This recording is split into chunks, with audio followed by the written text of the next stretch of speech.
Hello! In this video episode, we're going to replace the front brake pads on a 99 F150. Now, I'm going to point out some things that you need to do and some things that you might want to look out for and why you need to do it. If you're not a subscriber, just hit that button, become a subscriber right away. So let's begin. The first thing we're going to do, we're going to press down our parking brake. Next, we're going to chuck block one of our rear tires. Doesn't matter which one. Next, we're going to lift the truck right in the center at the cross beam. Now we have a lift. Make sure you put your jack stands underneath. Slowly lower your jack. I'm going to keep my jack right underneath here, but make sure you always use jack stands. Never rely on a jack. Now I'm going to use an impact gun with a 3/4 socket, 6-point, safety glasses, earplugs, screwdriver. We are removing the left front tire. Now the right front tire. We are on the right side. Now what we're going to do, we're going to remove the caliper. We're going to remove 2 bolts. We need a 13 millimeter for this bolt here and this bolt. Next, we're going to take a screwdriver and we're just going to pry out our brake caliper from the brake pads. And what I like to do, I like to have a bucket, or if you do not have that, just make sure your brake caliper, your hose do not get damaged. I just want something to lay the brake caliper on. I'm going to remove the brake pads. In order to replace this rotor, we're going to have to actually remove this bracket. We need an 18 millimeter socket. We have 2 bolts to remove. We have one here and we have one on the bottom end.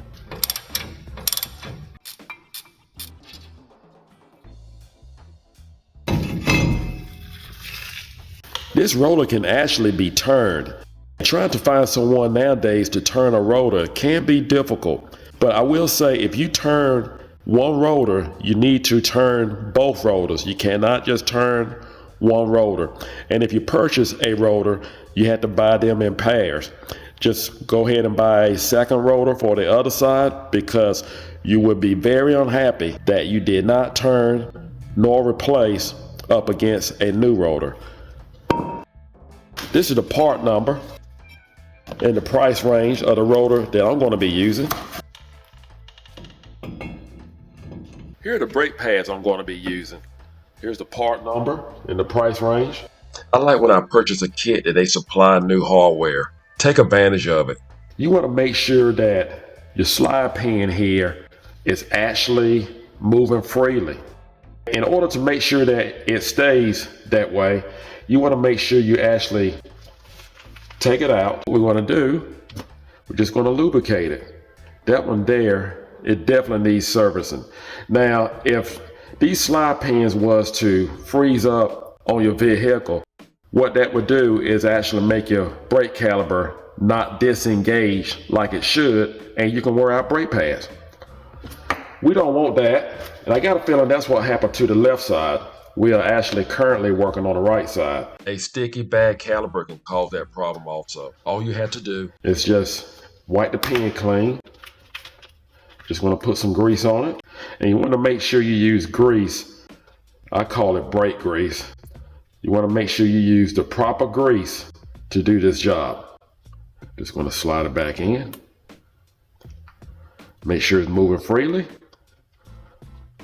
Make sure our boot is sealed, back in place.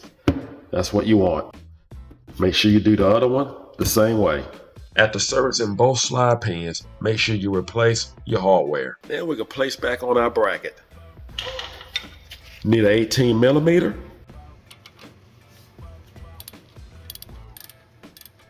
Then we'll torque down our bolt. One on the bottom.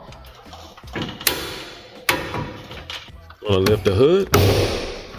Gonna remove the cap from the master cylinder. And I want to say, if you've been adding brake fluid to your reservoir, you're going to have brake fluid to actually come out of your reservoir. If you have not, chances are it's going to level back where it was before it actually went down, because as your brakes wear, your brake fluid will actually draw down. And that's one way to recognize that you need to replace brake pads. Replace your hardware for your brake caliper. I like to use a old brake pad along with a C-clamp to draw the caliper pistons back in so we can actually install our new brake pads. I want to point out that this is the first time I noticed this on any brake pads before, but they was definitely generous. They made sure you put the brake pads where they want you to put them. So we have outer, left inner, right inner. And the ones that goes in the inside, they actually have a wear bar, I call. And this item here actually notify you when you need to replace brake pads.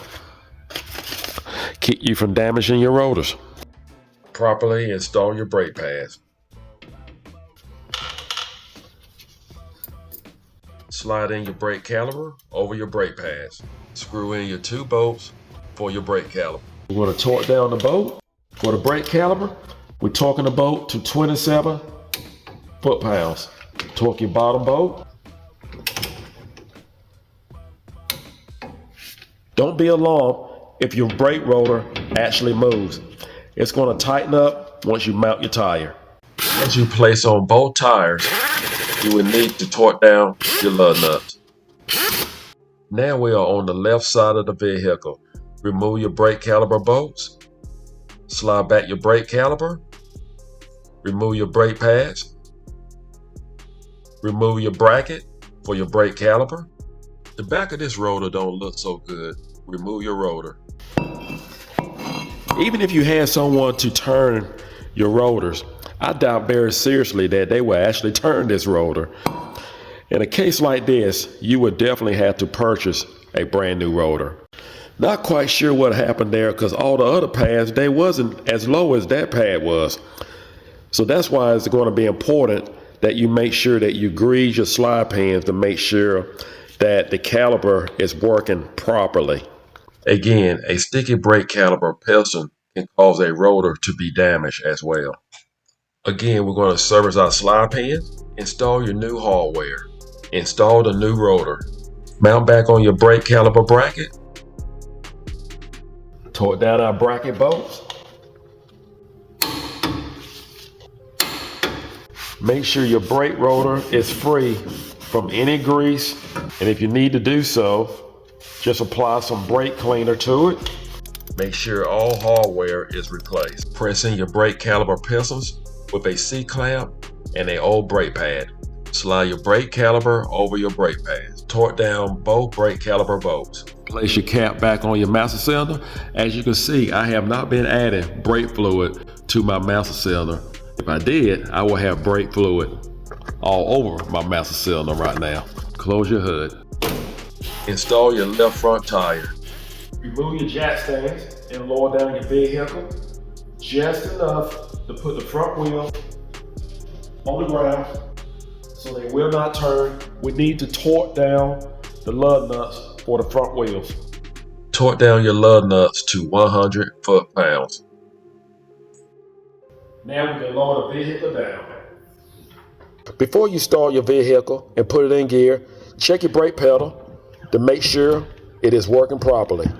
Remove your chuck blocks on your rear wheels and let's go for a test drive. Brakes work great every time I press the pedal. There is no activity in my steering wheel or front end. That's all you have to do to change your front brake pads on your F150. I hope this video was helpful. Just follow this video step by step and you cannot go wrong. Take care. As always, God bless.